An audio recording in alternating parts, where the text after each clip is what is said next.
Hola, ¿cómo están compañeros? Muy buenas tardes, buenos días, buenas noches, dependiendo de a qué hora vean esta clase.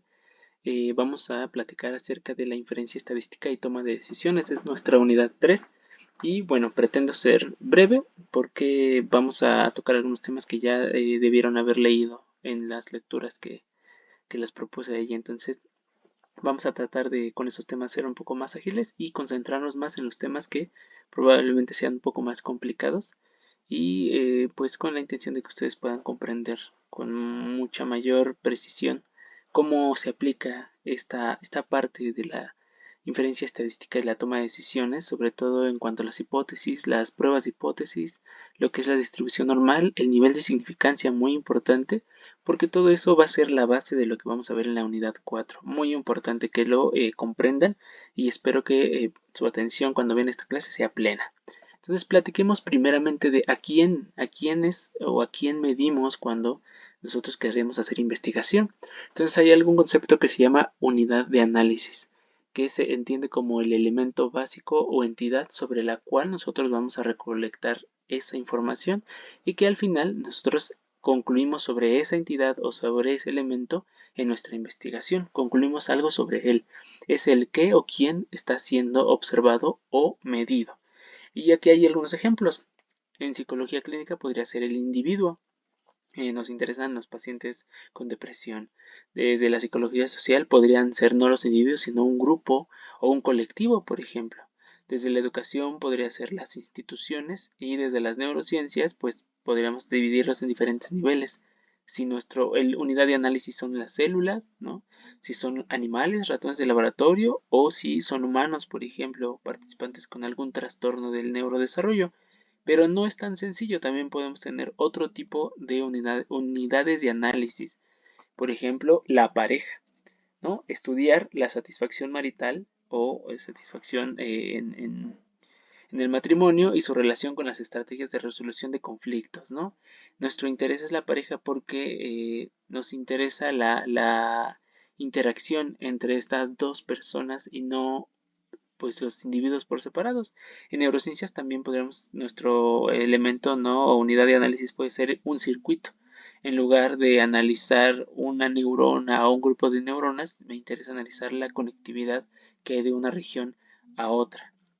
Ahora, la conducta también puede ser una unidad de análisis. Por ejemplo, la latencia en presionar una palanca tras recibir un estímulo, ¿no? Porque la conducta es lo que me interesa. Voy a concluir respecto a la conducta, no respecto al animal, por ejemplo.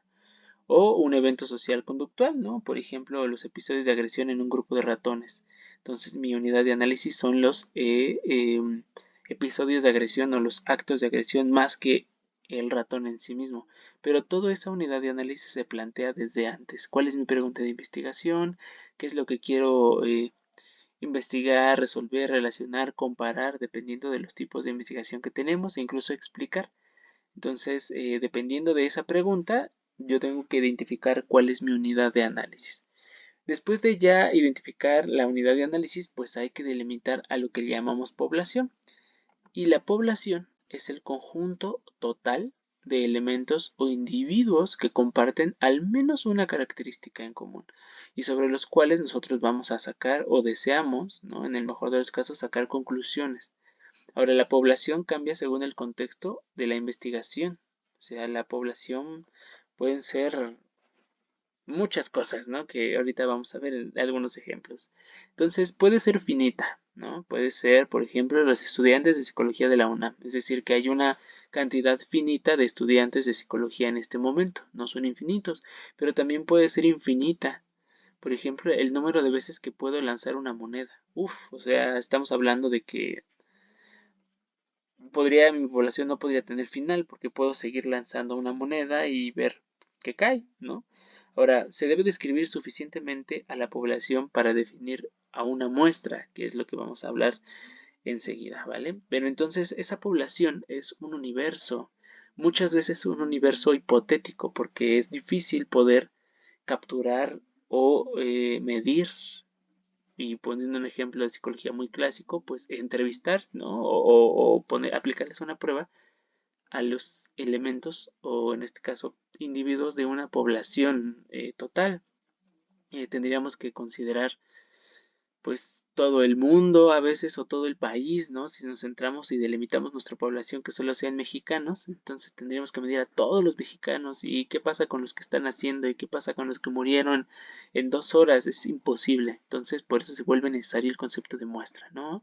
Entonces generalmente, como les decía acá, es difícil acceder a la población y por eso trabajamos con un subgrupo que es la muestra. En psicología, por ejemplo, todos los pacientes con depresión en una clínica serían una población. En neurobiología podríamos decir que todas las neuronas de la corteza somatosensorial en ratones es 57BL6. Aquí ya estoy delimitando, ¿no? Ahora, ¿cómo especifico más mi población y cómo no me hago tantas bolas? Pues hay que especificar, por ejemplo, en psicología, en el ejemplo de psicología, de qué clínica, cuántos años tienen o qué rango de edad, son hombres o mujeres, de qué lugar y todo eso debe de estar bien especificado.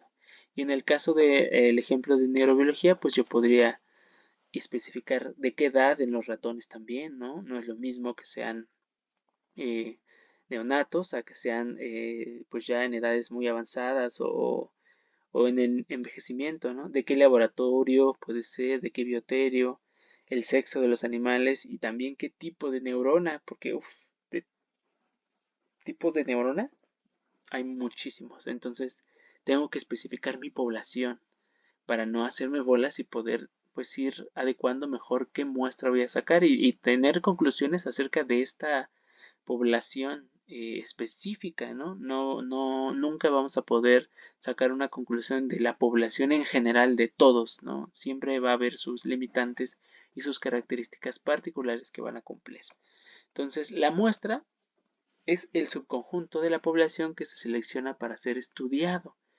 Debe ser representativa, es decir, que debe reflejar las características de la población y eso tiene que ver con el tamaño de la muestra, es decir, cuántos elementos, cuántas unidades de análisis yo voy a muestrear, así se dice, o voy a analizar o medir.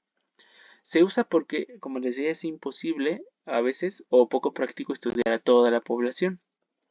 La unidad de análisis no siempre es abarcada por la muestra, eso es importante decir, sino que es más delimitada porque se van especificando las características de la población que yo deseo. Entonces, en psicología, como en nuestros ejemplos anteriores, yo podría decir que mi muestra es de 60 pacientes con depresión seleccionados de la clínica tal. O en el ejemplo de neurobiología, 20 ratones del bioterio tal para medir niveles de corticosterona o, por ejemplo, medir la actividad de las neuronas glutamatérgicas de la corteza somatosensorial primaria. Entonces delimito. Entonces se va haciendo más pequeña. Entonces, de mi población total que yo tenía antes, yo reconozco mis elementos o unidades de análisis, ¿no? Ok, de toda la población me interesan estos elementos que tienen tales características y especificaciones, que pueden ser muchísimos. Imagínense, en la población, no sé, somos 1 millón, ¿no? De las características que me interesan. Ahora, mi unidad de análisis tiene ciertas especificaciones que hacen que sean 500, ¿no? O 100,000, vamos a poner 100,000. Bueno, entonces no voy a muestrar 100,000 personas o a 100,000 elementos. Tengo que hacer una muestra representativa posiblemente de 100. 100 ya es bueno, 60, 40. Entonces, siempre que cumplan las especificaciones que yo necesito. Ejemplo, en psicología clínica, una pregunta de investigación sería, ¿la terapia cognitivo-conductual reduce los niveles de ansiedad en universitarios? La unidad de análisis sería el individuo, porque me interesa estudiar a los estudiantes con ansiedad. Mi población, pues todos los estudiantes universitarios con ansiedad en la UNAM, pero obviamente no voy a mostrar a todos ellos, solo voy a hacer un pequeño subgrupo, ¿no? Por ejemplo, 60 estudiantes seleccionados al azar de la Facultad de Psicología. Todo se va delimitando. Obviamente, entre más delimite mi muestra, ¿no? Y por lo tanto reduzca la cantidad de participantes que yo debo eh, medir o intervenir, pues las conclusiones también se van a hacer más específicas, ¿no? Yo no puedo concluir que la terapia cognitivo-conductual reduce los niveles de ansiedad en los universitarios en general, porque ni siquiera muestré a 60 estudiantes de todas las facultades, sino solamente de psicología. Entonces podría concluir esto, esta pregunta podría decir si sí o no respecto a los estudiantes de la Facultad de Psicología que tienen ansiedad. Si yo quisiera concluir a todos los estudiantes universitarios con ansiedad de la UNAM, posiblemente yo tendría que hacer muestras de 60 estudiantes en cada facultad, al menos en CU, porque ni hablar de las FES, ni de las escuelas nacionales que están en otros estados, ¿no? Pero más o menos se va entendiendo, ¿ok? En neurociencias, por ejemplo, mi pregunta es, ¿la exposición a un ambiente estresante agudo aumenta los niveles de corticosterona en ratones? Mi unidad de análisis es el organismo, porque cada uno genera un dato de corticosterona, ¿no? Cada uno lo voy a medir, cada ratón voy a medir su corticosterona. Mi población es todos los ratones C57BL en el bioterio de investigación. Pero yo no voy a medir a todos y no voy a exponer a todos mis ratones de mi bioterio al estrés.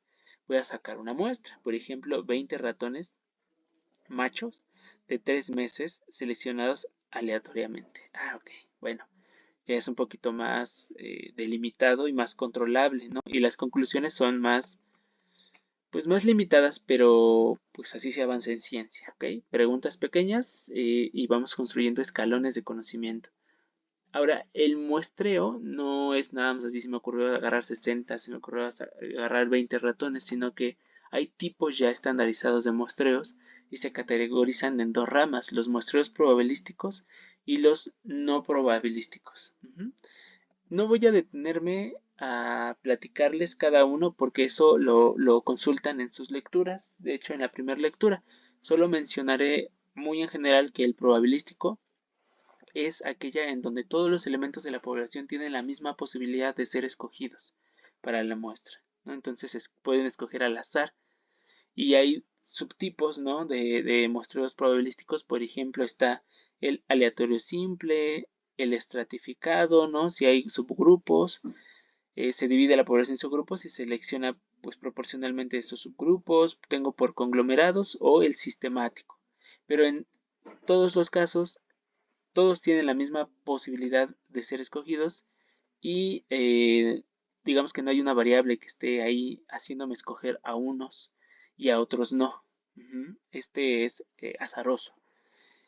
El no probabilístico, que también se llama de muestras dirigidas, es decir, que hay una dirección o un factor externo que me está haciendo elegir ciertas personas o ciertos elementos con ciertas características.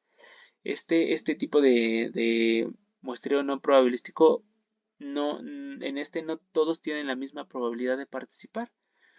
Y hay diferentes tipos, ¿no? Está el muestreo por conveniencia, intencional o bola de nieve, que son pues un tipo de muestreos pues que son muchos más comunes, la verdad. Por ejemplo, se eligen a los sujetos más accesibles, como muchas veces en sus primeros semestres, pues aplican una prueba a los estudiantes universitarios de Facultad de Psicología. ¿Por qué? Porque son los que tienen más a la mano, ¿no? El intencional se eligen sujetos con características específicas. Por ejemplo, elegir a personas, no sé, que tengan una condición muy específica, muy especial. No sé, a personas en situación de calle o vulnerabilidad. Entonces, ahí yo no estoy agarrando a la población así total y a ver si tú eres o no eres, sino yo estoy ya eligiendo desde antes un grupo en específico, ¿vale? Y la bola de nieve es cuando un participante que es parte de un estudio refieren a otros y eso ayuda a juntar la N. Por ejemplo, unas colegas muestrearon, ¿no? O midieron y evaluaron a niños y niñas con autismo y las niñas son muy difíciles de conseguir. Entonces, a través de recomendaciones y buscar asociaciones, se fueron recomendando a estas niñas, estas pacientes, y solamente así se puede llegar a ellas, ¿no? Entonces no es un muestreo probabilístico o debido al azar, sino pues es muy dirigido, muy específico. Entonces eso cambia la situación, ¿vale? Ahora sí, yéndonos hacia otra parte muy relevante de esta unidad, una vez que defino la unidad de análisis, mi población cuál es y cuál es la muestra que yo necesito. Bueno, se necesitan plantear las hipótesis teóricas que yo espero que sucedan, y estas hipótesis teóricas difieren muy importantemente de las hipótesis estadísticas que ocuparemos más adelante para las pruebas de hipótesis, ¿ok? Entonces las hipótesis teóricas no son muy complicadas, son aquellas proposiciones o explicaciones tentativas que surgen a partir de mis objetivos y mis preguntas de investigación. Lo que se hace aquí es plantear una respuesta a el problema que estoy estudiando o a la pregunta que me estoy haciendo, ¿sí? Entonces debe ser una declaración o una conjetura sobre la relación de dos o más variables o la comparación de dos o más variables o un grupo que debe estar basada en la teoría, la observación y la revisión de la literatura. Entonces debe ser un contraste. Entonces las hipótesis teóricas cumplen una doble función. Bueno, las hipótesis en general. La primera, que serían las teóricas, una función conceptual y metodológica, es decir, que orientan y guían el estudio dentro de un enfoque ya sea cuantitativo o mixto, sirviendo de puente entre la teoría y la observación, y una operativa o estadística, que son las hipótesis estadísticas, que se convierten en predicciones que son verificables, que pueden ser sometidas a las pruebas estadísticas dichosas que vamos a ver en la siguiente unidad, como TD-Student, Udemand-Whitney, algunas regresiones lineales, correlaciones, ANOVAs y demás, que nos permite aceptar o rechazar la hipótesis nula con un cierto nivel de confianza, ¿no? O este nivel de esta, este estadístico que le llamamos alfa, en relación a la propuesta en una población y a partir de los datos de la muestra, ¿sí? Eso lo veremos en unos segunditos, ¿ok? Ahora, tipos de hipótesis teóricas que tenemos, que de hecho están en su texto, me parece en la segunda o tercera lectura que les dejé. Tenemos tipos de hipótesis, así como tenemos tipos de investigación, ¿no? Tenemos hipótesis que son descriptivas. En estas, lo único que se busca es, pues, conjeturar acerca del valor de una variable observada en un contexto, como una expresión, ¿no?, de otra. Esta hipótesis, por ejemplo, puede ser: el promedio de horas de sueño en estudiantes universitarios es de 6.5 horas por noche. Es una hipótesis que yo tengo al respecto para saber, por ejemplo, cuánto duermen en promedio los estudiantes universitarios, ¿no? Entonces, no estoy comparando, no estoy haciendo relaciones entre variables, ¿no? Entonces, simplemente estoy describiendo. La siguiente hipótesis es la comparativa, que estas sí establecen una comparación entre grupos y pues podrían buscar explicar las diferencias. Entonces, un ejemplo puede ser: los niveles de ansiedad son mayores en mujeres que en hombres universitarios. Las diferencias en ansiedad entre hombres y mujeres se deben a factores hormonales. Eso ya sería explicativo, ¿no? Hay una línea un poquito delgada entre una hipótesis de comparación y una hipótesis de causalidad, pero siempre hay que notar cuál es el propósito objetivo primario. Si es comparar, entonces debe ser una hipótesis comparativa.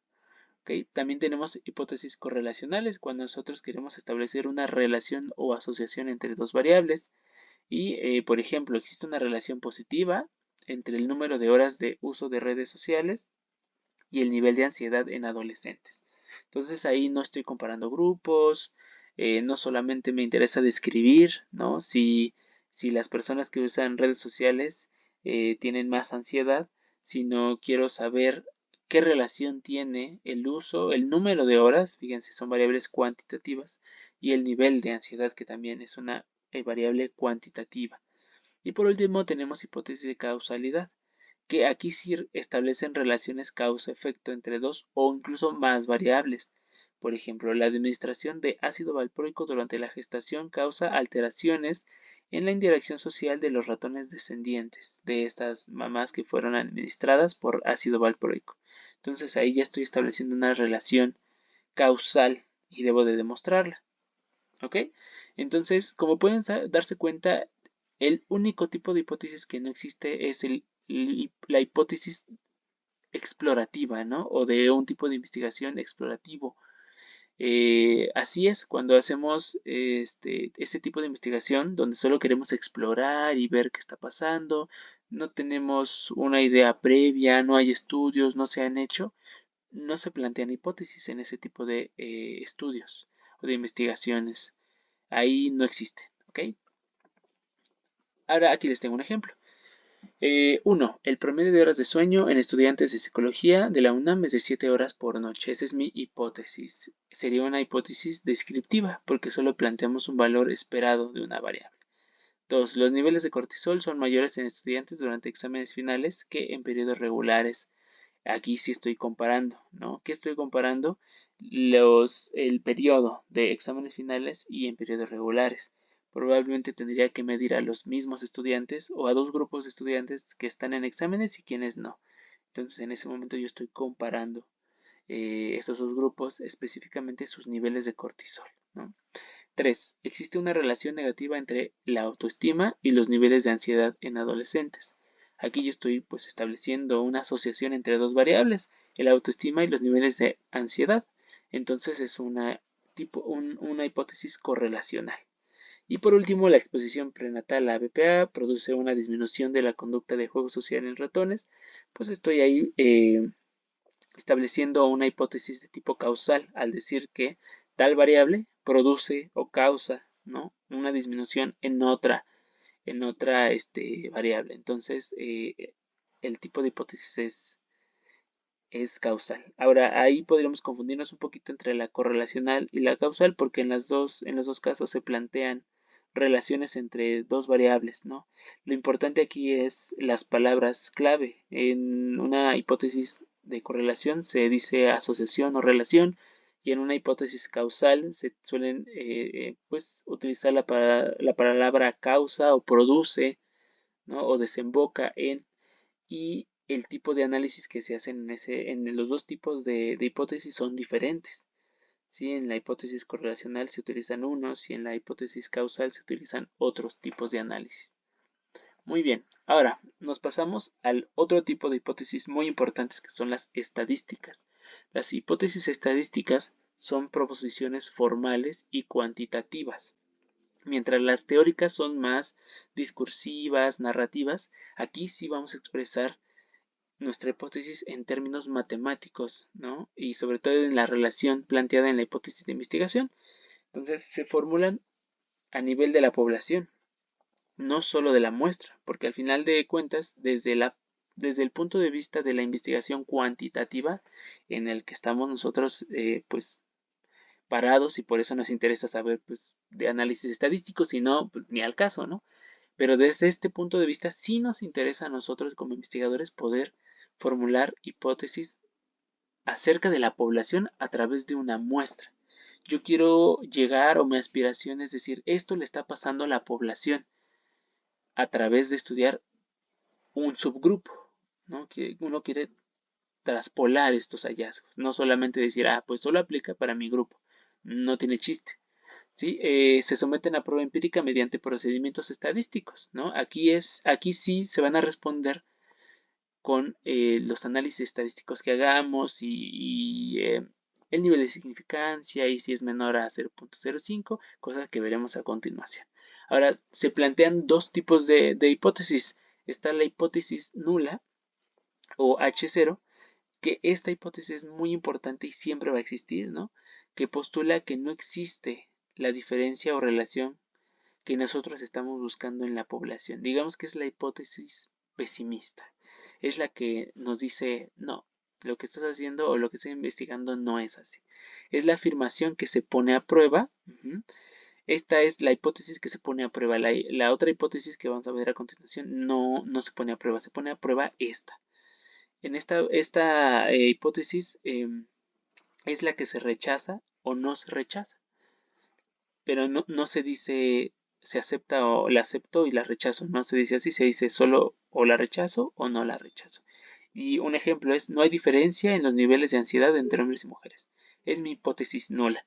Y yo como investigador voy de antemano aceptando que esta hipótesis nula es verdad. Entonces eso es interesante de la ciencia y tiene que ver con la parte filosófica de cómo se ha ido desarrollando este punto de vista cuantitativo, pero yo como investigador ya voy pesimista. Es decir, yo tengo que aceptar como verdad que el cambio que yo estoy evaluando, que la diferencia entre dos poblaciones que yo estoy investigando, o que mi intervención en mis animalitos no funciona o no es así. Yo acepto que eso es verdad y voy a poner a prueba si sí estoy correcto en asumir que no hay diferencia, no hay efecto, o que la probabilidad me dice que estoy equivocado, que probablemente sí hay efecto, que es obviamente en la parte individual del investigador como personas, pues deseamos encontrar resultados significativos, ¿no? Pero desde un punto de vista correcto, ¿no?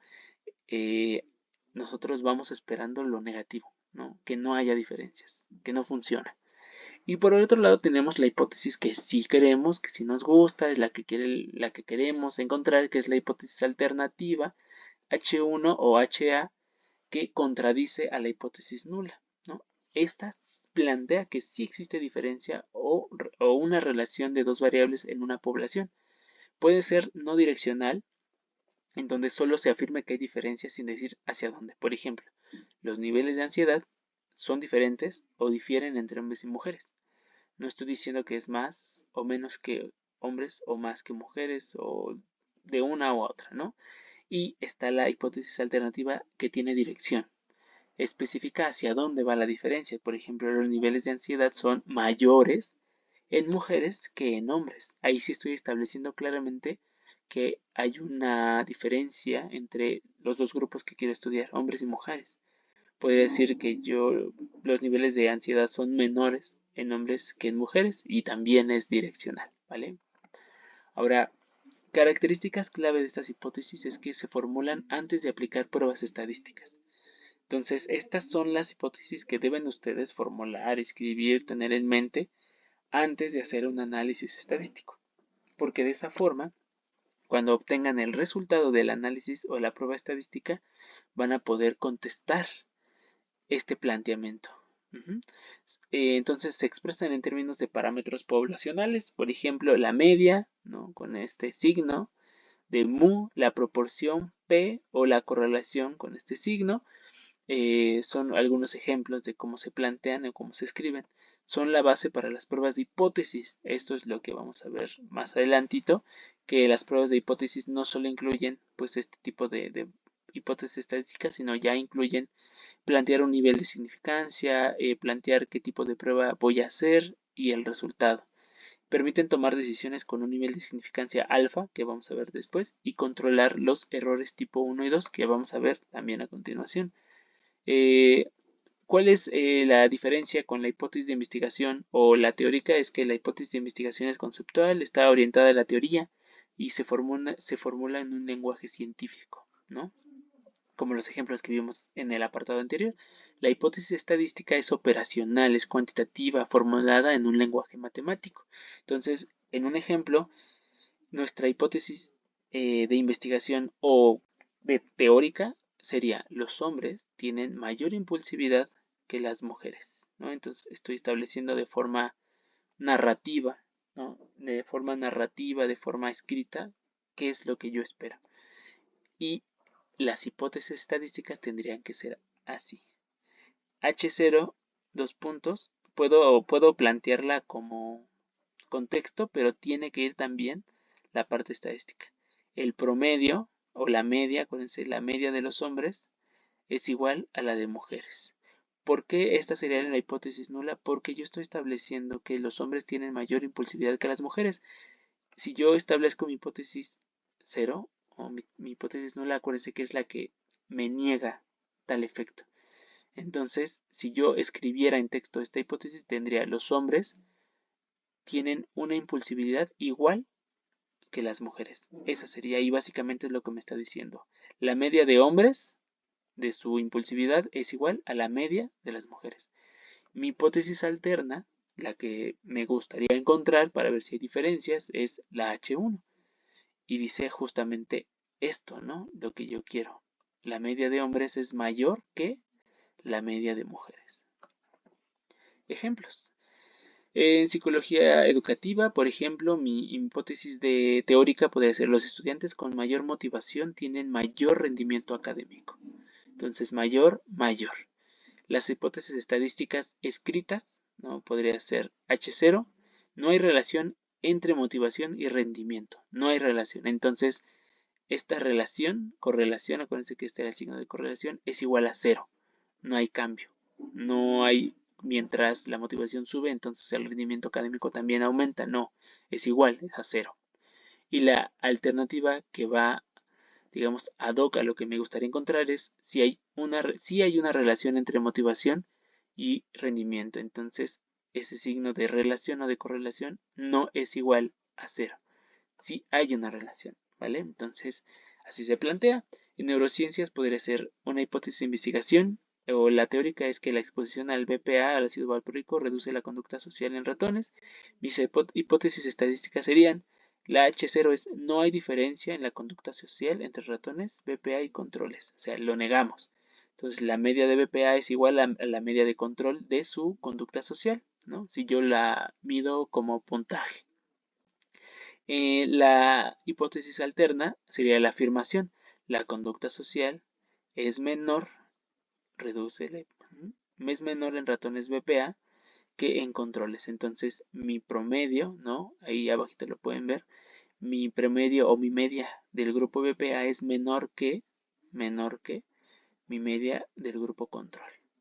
Perfecto. Ahora, las pruebas de hipótesis, que es lo que sigue, son un método crucial en la estadística inferencial, que es a lo que nos estamos acercando, que permite diferenciar si hay suficiente evidencia para rechazar o respaldar una suposición específica, que es nuestra hipótesis. Acuérdense que las hipótesis son conjeturas, son como las ideas que tenemos de lo que podría suceder sobre una población. Las pruebas de hipótesis incluyen a las hipótesis estadísticas, pero necesita de otros aspectos. ¿Qué necesitan? Formular las hipótesis, seleccionar un nivel de significancia alfa, seleccionar el estadístico de prueba según el tipo de datos y la pregunta de investigación, como los que seguramente ya han escuchado, que es ANOVA, H cuadrada, T de Stude, bla, bla, bla. Calcular este estadístico de prueba y el valor P. Tomar una decisión, es decir, comparar el valor P con el nivel de significancia, si es menor que, mayor que, y aquí están los dos ejemplos. Lo veremos con mayor detenimiento enseguida, ¿vale? Si el valor P es menor que el alfa, se rechaza la hipótesis nula. Por lo tanto, hay evidencia suficiente para que se asuma, ¿no?, la hipótesis alternativa como una explicación. Si el valor P es mayor al establecido del nivel de significancia alfa, entonces no podemos rechazar la hipótesis nula. Por lo tanto, no hay evidencia suficiente para respaldar o para decir que la alternativa sería la correcta. Por último, nosotros tenemos que formular una conclusión. No solamente dejamos aquí los datos o la P, sino que tenemos que interpretarla en el contexto de nuestra pregunta de investigación, ¿no? Muy bien, ahora llegamos al punto crucial, yo creo, de esta unidad. Creo que es el más relevante, que es la distribución normal.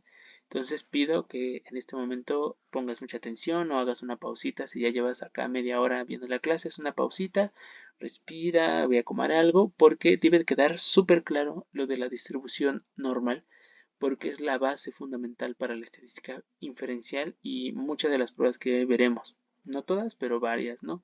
Y de cómo se comportan unos fenómenos. Entonces la veremos a continuación. Entonces, respecto a la distribución normal, primero veamos unas definiciones e iremos construyendo este conocimiento, ¿vale? Entonces, la distribución normal, que también se le conoce como una distribución gaussiana o la campana de Gauss, es un modelo probabilístico muy importante y muy utilizado en la estadística, porque describe cómo se agrupan los valores de una variable en torno a un valor central, que este valor central pues generalmente es la media o el promedio, ¿ok? Entonces ahí sus elementos claves es que tiene forma de campana, por ejemplo, es simétrica respecto a la media, como pueden ver en la imagen de acá. Acuérdense que este es el signo de la media y este como circulito que es sigma es la varianza. Entonces al centro está la media y es simétrica de un lado y de otro. Tiene los mismos valores, por así decirlo, su distribución es igual en ambos lados. Por supuesto tiene simetría, entonces la media y la medida de la moda coinciden en el centro de la distribución. Entonces en una campana de Gauss o la distribución normal hipotética, el promedio, la mediana, acuérdense que la mediana parte a la mitad de los datos y la otra mitad, y la moda es el dato que más se repite, pues tendrían que ser el mismo o coinciden muy cercanamente. Es asintótica, es decir, que la curva se extiende infinitamente en ambas direcciones, hacia acá y hacia acá, sin tocar nunca el eje horizontal, pero los valores que están aquí muy cercanos de la línea aquí tienden a cero, pero nunca los tocan, ¿vale? Y hay una regla empírica que ya habíamos platicado un poquito cuando vimos la de la desviación estándar, que es el 68, 95 y 99.7% de los datos. ¿Esto qué quiere decir? Que es una propiedad que tiene la curva normal o la distribucional para cualquier distribución de este tipo, aunque se asemeje. Los porcentajes del área bajo la curva son fijos en relación a la desviación estándar.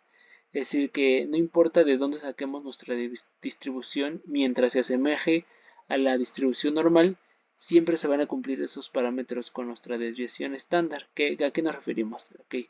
Nos referimos que del promedio, que es la línea punteada que está en medio, menos una desviación estándar y más una desviación estándar, en esta área que se ve azul más fuerte está el 68.26% con 34.13% respectivamente entre cada lado, ¿ok?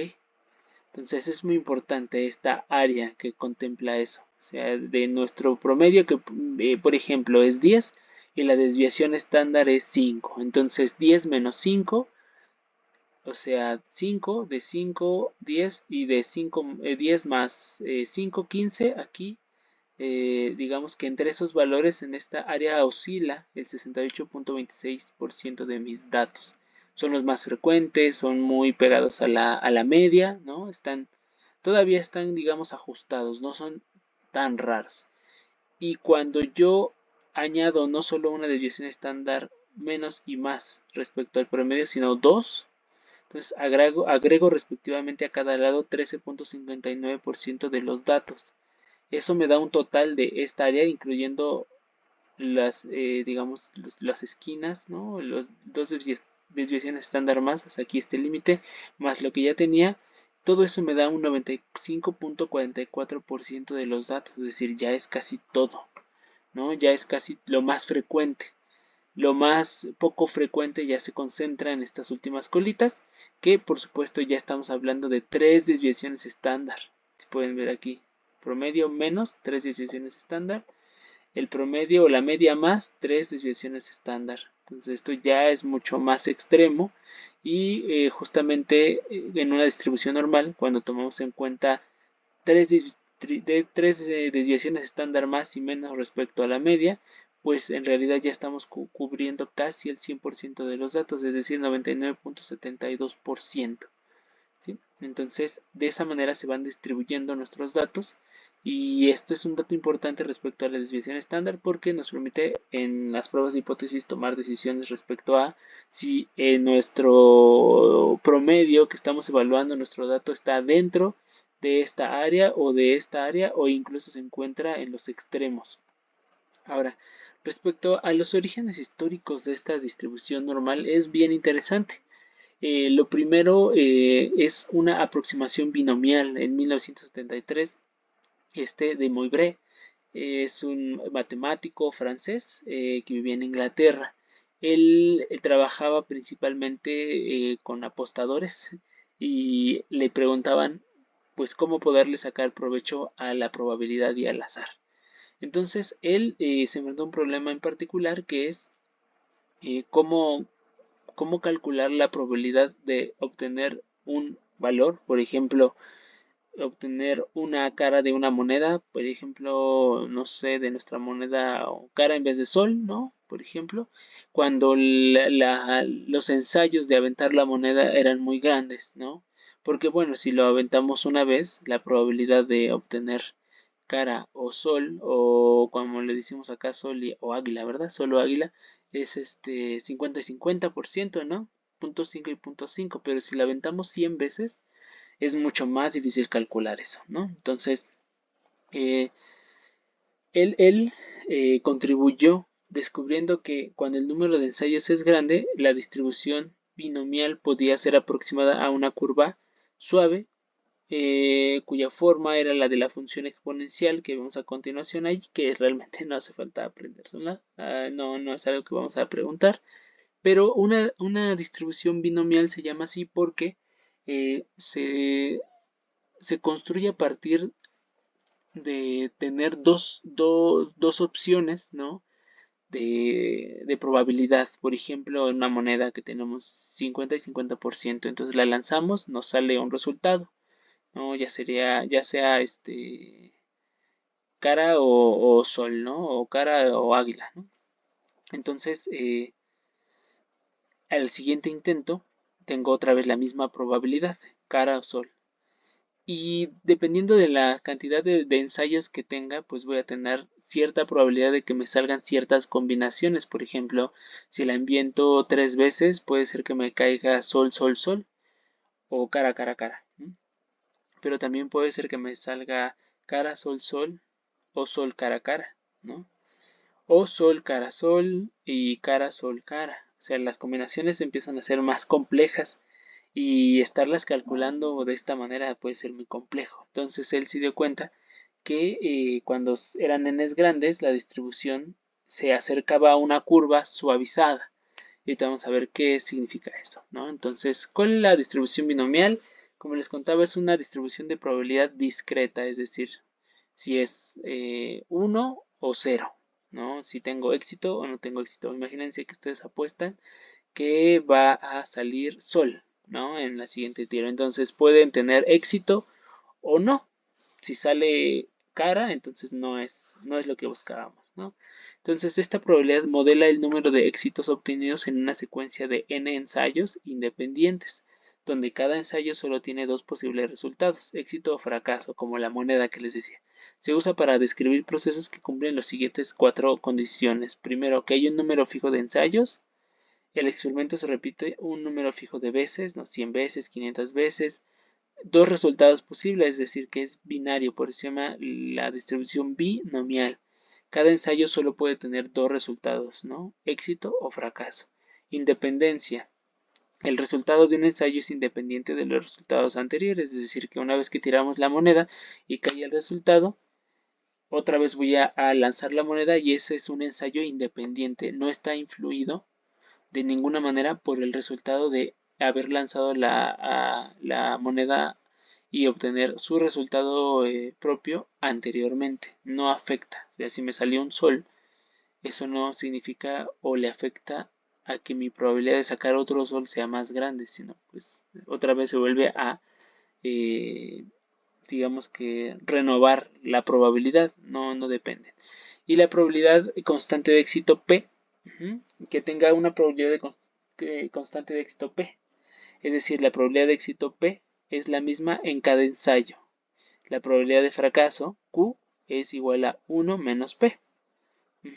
Es así calculamos. Cuando hablamos de probabilidades siempre va de 0. 0 es improbable, o sea, nada probable. Y 1 es 100% probable, ¿no? Entonces oscila en esos valores 0 y 1. Entonces, si yo a mi probabilidad de fracaso que es esta Q, se calcula como 1, que es totalmente probable, menos la probabilidad de éxito, obtengo esa diferencia. Entonces, si, no sé, a la hora de tirar una moneda, la probabilidad de sacar sol o cara es respectivamente 50% o 0.5%, entonces si mi probabilidad de tener cara, que es lo que yo voy a tener como éxito, es 0.5, cuando yo quiero sacar la probabilidad de fracaso, que sería sacar la otra cara de la moneda, es Q es igual a 1 menos 0.5 me da 0.5, ¿ok? Entonces están justamente distribuidas. Ahora, ejemplo, ¿no? Si lanzamos una moneda 10 veces, es decir, un experimento de n igual a 10, 10 veces, y definimos éxito como obtener una cara, que la probabilidad de tener una cara en una moneda es 0.5, o si lo pasamos a porcentaje es el 50% de probabilidad. La distribución binomial te permite calcular la probabilidad de tener exactamente 3 caras o 7 caras, etc. O sea, te va a indicar qué tan probable es que te salgan esas combinaciones. Entonces, para ejemplificarlo, aquí tengo mi primer moneda, ¿no? Mi monedita y hago el primer lanzamiento. ¿Qué pasa aquí? La probabilidad está dividida entre dos opciones. O me sale cara o me sale sol, ¿no? Y este es el primer ensayo, este es mi resultado. Ok. El segundo ensayo, si yo la lanzo pues, mi segunda vez, ahora este resultado se puede dividir otra vez en dos. Cara o sol. Y al lanzarlo una tercera vez, pues tengo otra vez la misma probabilidad. Y si se dan cuenta, se van haciendo como racimos, ¿no? Entonces, fíjense, esto 10 veces estaría enorme, ¿no? Este mapa de las combinaciones posibles. Entonces, en un ensayo podría tener cara, cara, cara, cara, cara, que en los 10 ensayos me salga pura cara. Podría tener esa opción, pero también podría tener que me salga cara, cara, sol, cara, cara, cara, cara. O cara, sol, cara, cara, cara. Son un montón de probabilidades, ¿ok? Pero lo que se dio cuenta este matemático francés es que cuando el número de ensayos crece mucho, y esto no es un número grande de ensayos, más o menos la probabilidad de obtener ciertas combinaciones o más bien ciertas cantidades de lo que yo quiero, en este caso caras, se puede calcular y se puede ir formando como una curva suavizada. Y aquí les pongo un ejemplo. Este es un experimento, ¿no? de programación donde le pedimos al código que haga una iteración de esta, como si fuera una moneda, que hay dos opciones y que me calcule la probabilidad, ¿no? Entonces son 10 ensayos. En azul, en estas como barritas azules pueden ver la distribución binomial y lo que me está diciendo es cuántas digamos, caras o éxitos, número de éxitos, acuérdense que yo le llamo éxito como obtener cara, vamos a decirle así, cuántas caras me pueden salir seguidas, cuál es la probabilidad de que me salgan, por ejemplo, una cara y todas las demás sol, ¿no? Todas las demás sol, en mis 10 ensayos que 9 me salgan sol y una cara, la probabilidad es muy baja. Que me salgan dos caras y todas las demás sol, 8 sol, es una probabilidad un poquitito más alta. Fíjense que es 0.0, no sé, 45, ¿no? Ahora, ¿cuál es el valor más probable? Ah, pues este valor del medio, el del promedio. La media es 5, es decir, que todas las combinaciones posibles de que sea cara, cara, sol, sol, cara, cara, hasta completar los 10 ensayos, y yo lo repito muchas veces, pues lo más probable que me salgan es que yo tenga 5 caras. 5 caras y 5 soles. Es lo más probable. Lo segundo más probable podrían ser entre 4 caras y 6 caras. Entonces ya tengo ahí un margen, ¿no? 4, 5 y 6 caras es lo más probable que salga. Entonces imagínense si ustedes fueran apostadores profesionales y les dijeran, a ver, vamos a apostar, vamos a tirar la moneda 10 veces. Tú dime qué combinación es la que quieres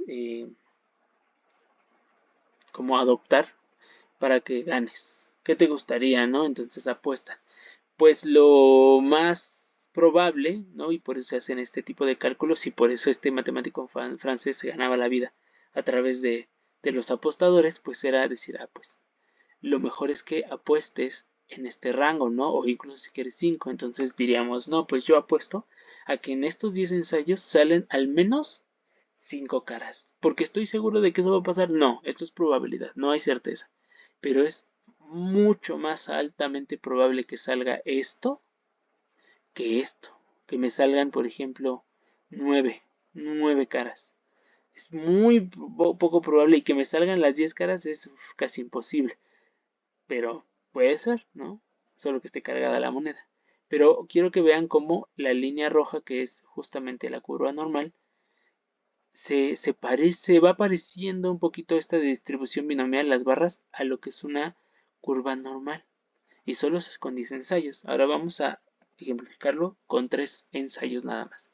Entonces, si lanzamos una moneda 3 veces y definimos éxito, cómo obtener cara, o sea, lo que buscamos son caras. Con una probabilidad de 0.5, la distribución binomial nos va a permitir calcular esta probabilidad de obtener, por ejemplo, 3 caras, o una cara, o 2 caras, ¿no? Ahora, ¿cómo se hace esto? ¿Cómo se calcula la probabilidad? Es algo que, insisto, no tienen por qué aprendérselo. No es mi intención preguntarles tampoco de esto, pero sí me interesa que lo entiendan. Ok, entonces esta es la ecuación de la probabilidad. Para obtener la probabilidad de que un evento suceda.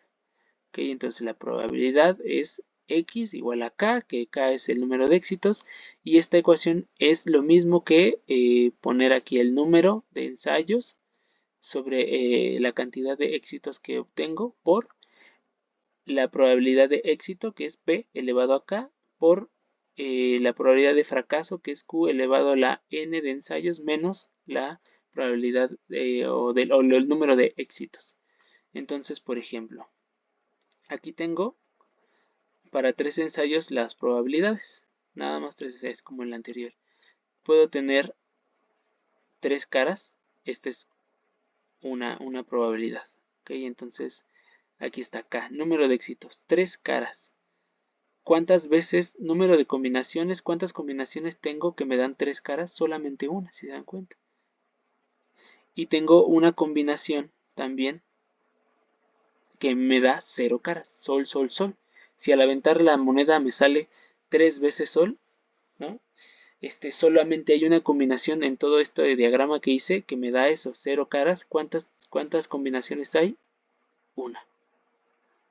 Ahora, tengo combinaciones, por ejemplo, 2 caras y un sol. Aquí tengo otra, cara, sol, cara. Otra vez son 2 caras y un sol, 2 caras y un sol. Ahí ya son 2. Y seguramente aquí también tengo otra combinación, fíjense, sol, cara, cara. Ya son 3. Que haya 2 caras y un sol. Aquí hay una. Aquí hay otra. Cara, sol, cara. Y cara, cara, sol. Son 3. Y de hecho aquí, teniendo 2 caras y un sol, aquí el número de éxitos 2 caras. ¿Cuántas combinaciones tengo de esto? 3 combinaciones. Y del lado contrario, por ejemplo, tener sol, sol, 2 soles y una cara. Sol, sol y una cara. Sol, sol y una cara. Tengo 3 combinaciones también. O sea, una cara. Aquí y los demás soles. ¿Cuántas combinaciones tengo que me dan eso? 3 combinaciones. Y aquí lo podemos ver más claro, ¿no? Número de caras. Nada de caras. Que me salga una cara en esos 3 ensayos. Que me salgan 2 caras en esos 3 ensayos. Y que me salgan 3 caras. Todas correctas, no todos aciertos en esos 3 ensayos. Y aquí están las combinaciones, ¿no? X sería sol y cara es C. Entonces que me salga, por ejemplo, sol, sol, sol, sol, que es X, X, X, X. Hay una combinación posible, como lo veníamos viendo acá. Solo hay una. Aquí tendría 0 de éxito. Aquí tendría un éxito, ¿no? Tendría aquí una cara, cara, cara. Y los demás sol, sol, sol. Son 3 combinaciones lo que me está dando eso.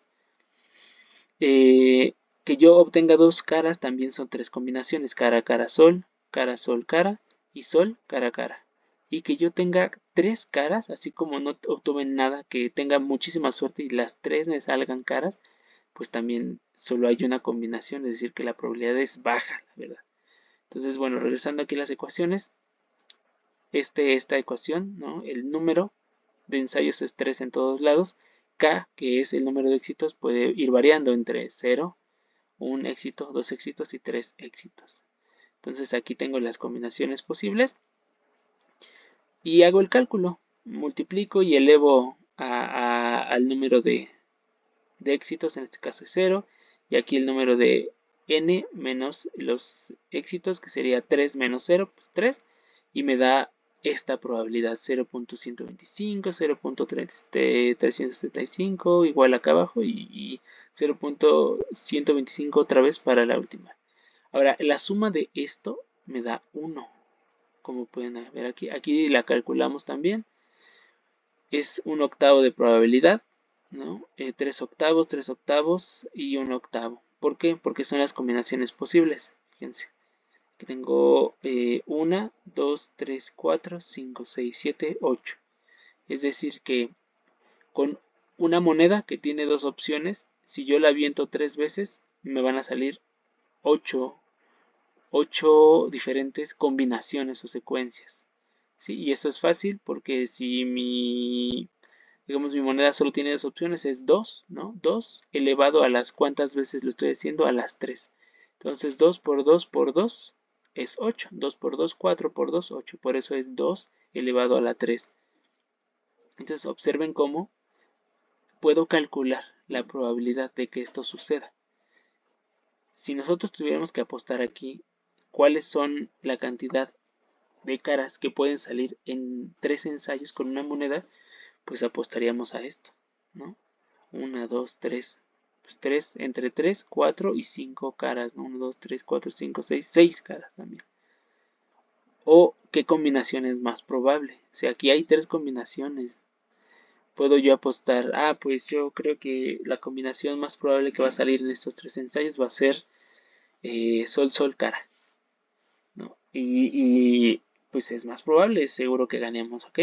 Entonces, ¿cómo puedo yo graficar esto? Aquí está, fíjense, esta probabilidad, aquí está. La probabilidad de que no me salga ninguna cara y que puro sol es de 0.125, aquí está. Número de éxitos, 0.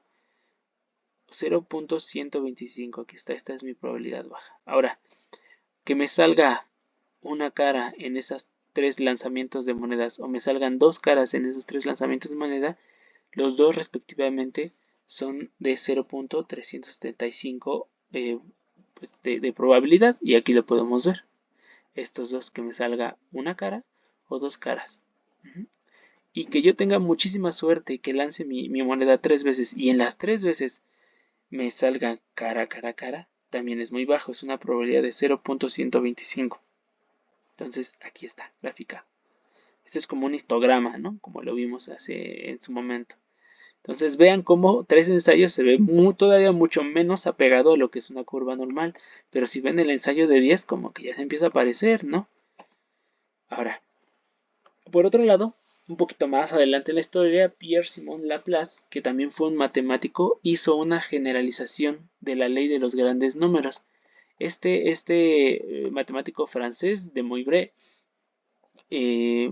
lo que hizo fue aplicarlos a las apuestas, ¿no? Porque de eso se trataba y le pedían calcular la probabilidad de éxito de grandes ensayos.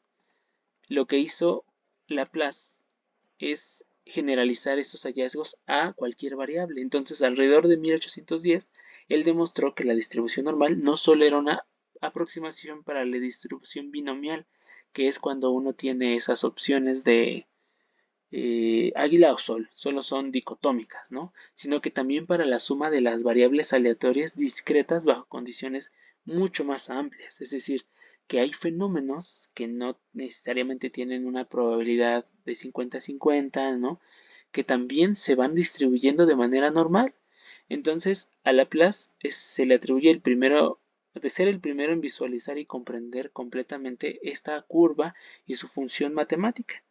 Su trabajo se centró en la teoría de la probabilidad. Él ya no estaba apostando, ¿verdad? Pero pues él demostró que al sumar muchas variables aleatorias, como los resultados de muchos volados, al final se tiende a distribuir normalmente. Entonces, por ejemplo, aquí. Entonces, Laplace demostró que matemáticamente que a medida que el número de ensayos, o la n, crece infinitamente, esta distribución discreta, esto le llamamos discreto, como cuántos hay aquí, cuántos aquí, ¿no? Números discretos, 1, 2, 3. A medida que crece el número de ensayos, se va aproximando a la función de densidad continua, o sea, es decir, la curva normal. Entonces aquí les tengo un ejemplo de haber lanzado esa moneda con dos opciones, una probabilidad de 0.5, 50 veces.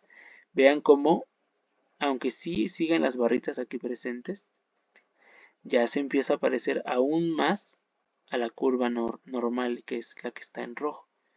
Y si lanzamos 100 veces mi moneda, vean, ya se empieza a parecer completamente, ¿no? Como si la llenara todo. Ahora imagínense lanzar esa moneda o tener 1000 ensayos o 500 ensayos, bueno, prácticamente ya es una curva normal. Pero es la forma en que se fue descubriendo que los fenómenos, cuando se muestrean, cuando se miden y se hacen en grandes proporciones, se van acercando a una distribución normal. Entonces, ahora sí vamos con nuestro queridísimo Carl Friedrich Gauss. Entonces, a inicios del siglo XIX, él descubrió una aplicación clave de esta distribución a lo que le llamó la ley de los errores. Es importante decir que él es un poco más joven que los otros dos y que descubrió la curva normal por su cuenta. Él no tenía conocimiento ni sabía de lo que había descubierto el francés ni Laplace. Entonces, es algo interesante porque parece que es un hallazgo natural que sucede en la vida y que tarde o temprano alguien más lo iba a notar. Entonces, él era un astrónomo y un matemático y llevó la curva del reino de la probabilidad abstracta, como Laplace, ¿no? Como él, la llevó al mundo de la física aplicada, le dio una funcionalidad mucho más aterrizada a lo que hacemos pues hoy en día. Entonces, en 1801, el astrónomo Piazzi descubrió el asteroide Ceres, que por cierto es el primer asteroide que se visualizó en la historia, pero solo se pudo observar durante un tiempo pequeño porque pues en su trayectoria desapareció tras del Sol y pues ellos querían saber dónde buscarlo. Entonces, para predecir su órbita, de dónde reaparecería después de desaparecer del Sol, necesitaban cálculos pues muy precisos. Entonces Gauss desarrolló el método que se llama mínimos cuadrados y dedujo la distribución normal de forma independiente, como les decía hace rato. Entonces, él la aplicó y pues gracias a eso el mundo científico adoptó su terminología de cómo la aplicó y la llamamos hoy en día la campana de Gauss. Entonces, para justificar su método, eso es importante, él postuló los siguientes principios sobre los errores de medición.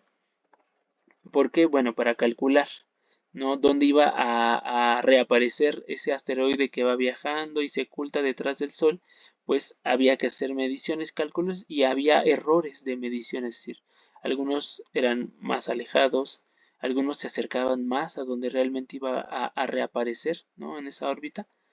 Bueno, él asumió, uno, que los errores son simétricos, es decir, un error positivo, medición demasiado alta, es tan probable como un error negativo extremo también, ¿no? Demasiado baja.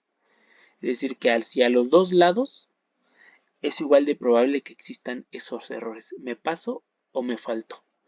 ¿No? Los errores pequeños son mucho más probables que los errores grandes. Ese es el segundo postulado que él asume. Es decir, si yo tengo que medir el peso de algo con un instrumento que no es tan fiable o vamos, tal vez le falta calibración, pues yo lo mido varias veces para hacer un promediado y el error, ¿no? Esa desviación de que me paso de peso o me faltó peso para el peso pues real, es más probable que me equivoque con errores pequeñitos que los errores demasiado grandes. O sea, es muy poco probable que uno se equivoque así por mucho, ¿no? O sea, casi le atinas. La media de los errores debe ser cero. El error promedio se anula a largo plazo. Y eso tiene que ver también con la desviación estándar. Ojalá y lo recuerden en su momento que cuando sacábamos la dispersión, ¿no?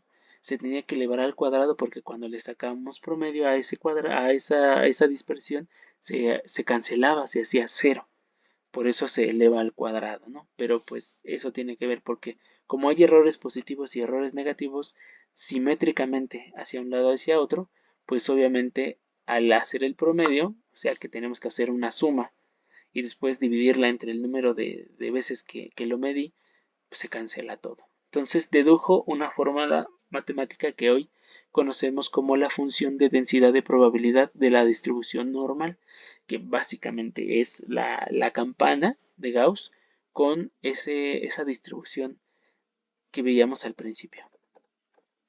Esta, la del 68%, 95% y 99% respecto a un valor central, que en este caso es la media, y la desviación estándar a sus lados respectivamente, si es una desviación, dos desviaciones, tres desviaciones estándar.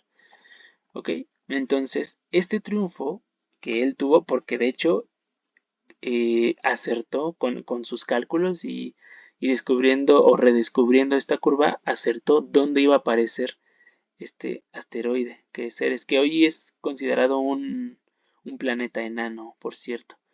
Él demostró que la curva tenía poder para modelar no solo fenómenos aleatorios de probabilidad, sino también errores inherentes en la ciencia física. Esto le dio a la curva el nombre popular de esta campana y pues la consagró como una ley fundamental que rige, ¿qué cosa? La variabilidad natural. Y acuérdense que la variabilidad es una propiedad de los datos.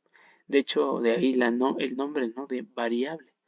Cuando yo mido algo, por ejemplo, el coeficiente intelectual, pues este coeficiente varía, ¿no? Hay un coeficiente promedio y los valores de coeficiente intelectual que están un poquito por encima y un poquito por debajo del promedio son más frecuentes y más comunes que los valores que son extremos, ¿no?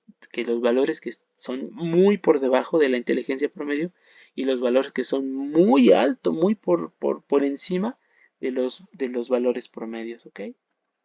Entonces, esto nos lleva a lo que hoy se le conoce como el teorema del límite central, o para los cuates TCL. ¿Qué explica este teorema? Este explica por qué la distribución normal aparece, entre comillas, en todas partes en la naturaleza y en la estadística. Cualquier fenómeno que sea resultado de la suma o promedio de un gran número de factores aleatorios e independientes tenderá a seguir una distribución normal. En resumen, de Moivre descubrió la fórmula como una aproximación a la distribución binomial que ya vimos al principio, como aplicado a los juegos de azar. Laplace generalizó el concepto al teorema central del límite, es decir, la suma de variables, ya no solamente una cuestión de juegos de azar, sino variables en general, lo que ustedes quieran medir. Y Gauss la dedujo como una ley universal para los errores de medición, o sea, hizo una aplicación ya al plano real y la hizo famosa. Ahora observen esto. Vamos a conectar lo que vimos al principio y lo que llevamos hasta al final aquí, ahorita.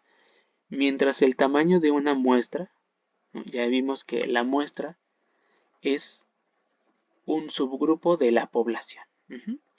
Mientras el tamaño de esa muestra sea lo suficientemente grande, la distribución muestral se hará casi normal sin considerar, es decir, sin importar la forma de la distribución de la población.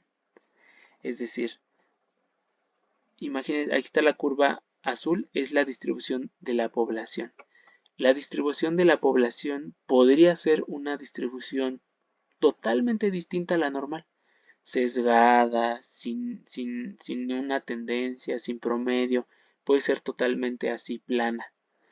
Pero mientras yo agarre una submuestra de esa población y mi submuestra sea lo suficientemente grande y yo obtengo promedio, desviación estándar, obviamente eso depende del nivel de medición de la variable, ¿verdad? Tiene que ser cuantitativa.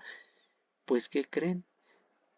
Esa distribución muestral se le llama distribución muestral porque la estoy sacando de la muestra, se hará normal o muy cercana a la normal, sin importar cómo originalmente era la de la población.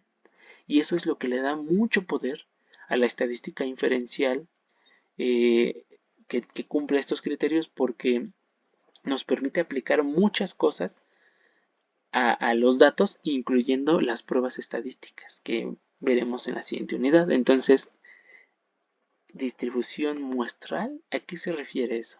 Ok, vamos a pasar a este tema, la distribución muestral. En definición, es el conjunto de valores sobre una estadística calculada de todas las muestras posibles de determinado tamaño de una población. Entonces, ¿qué significa esto? Traducido a un ejemplo, tenemos una población.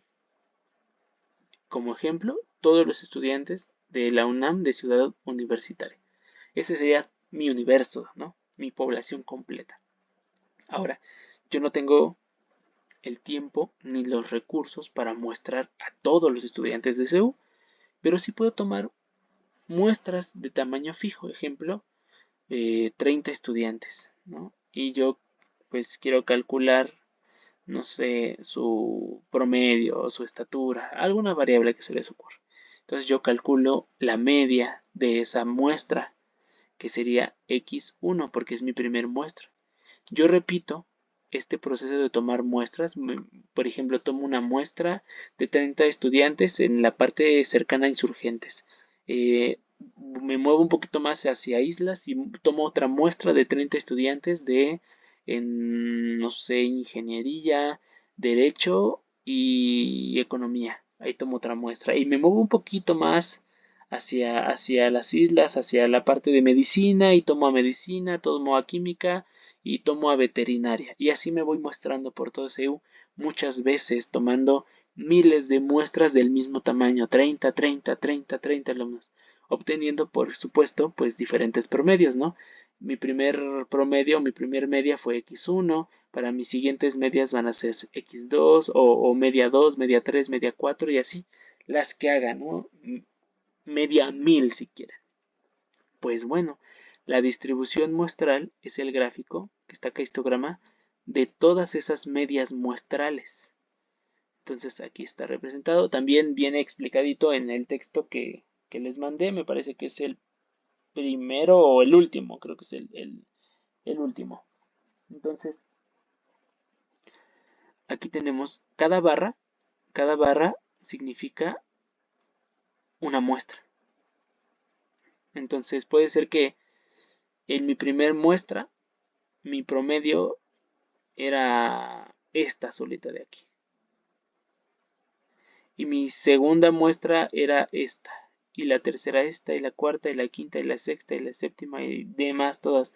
El chiste es que si yo distribuyo todas mis muestras en una distribución, se va a aproximar a esto.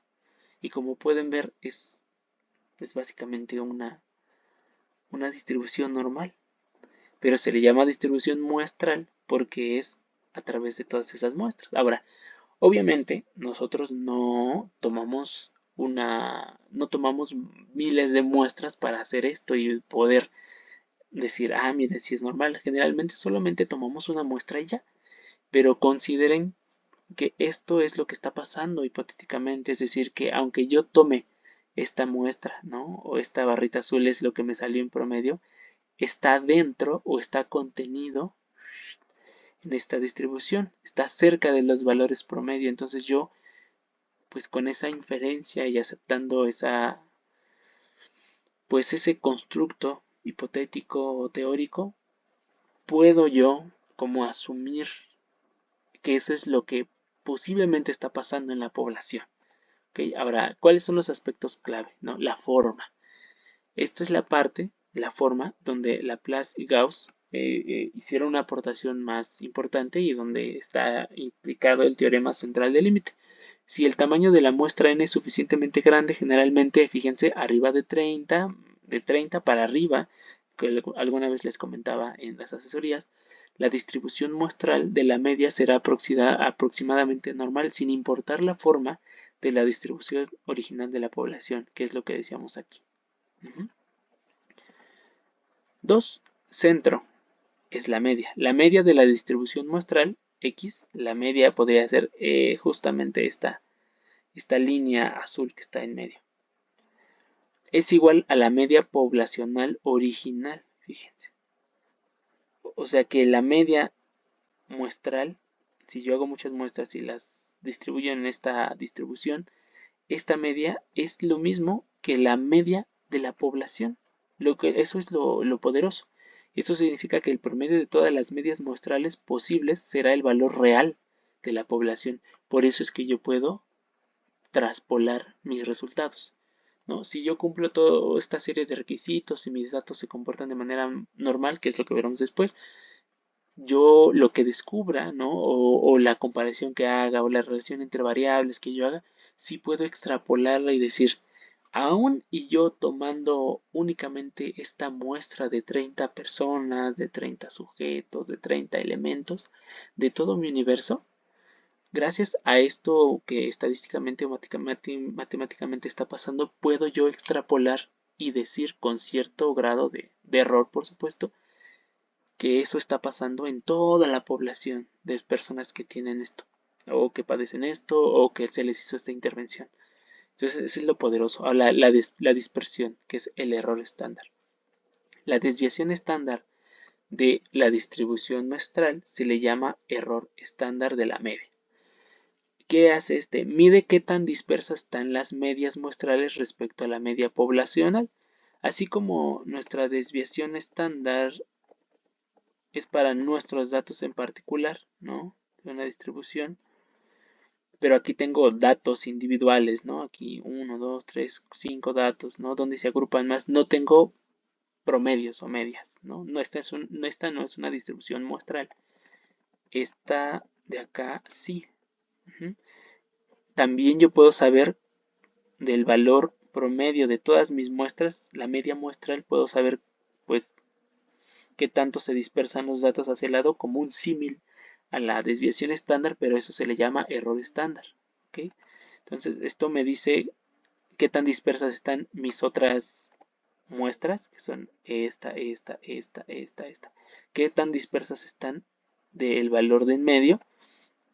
Y algo interesante es que a medida que el tamaño de la muestra o la n aumenta, este error estándar también disminuye, por lo que las medidas muestrales se agrupan cada vez más cerca de la media real de la población, haciendo que nuestras estimaciones sean más precisas.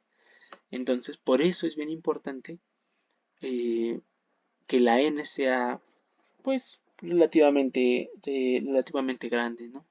Es lo mejor. A veces no se puede y también no es un afán de que nuestras distribuciones sean normales, ¿no? No importa.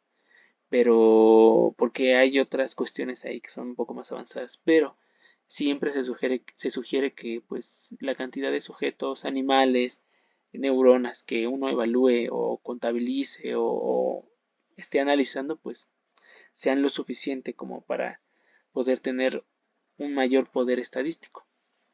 Ahora, gracias a estos aspectos y beneficios que tiene la naturaleza de que las cosas se distribuyen casi siempre de manera normal, podemos aplicar todas las herramientas de la distribución normal para calcular probabilidades e intervalos de confianza, poner niveles de significancia, sacar un promedio e incluso comparar promedios y saber si eso es significativo.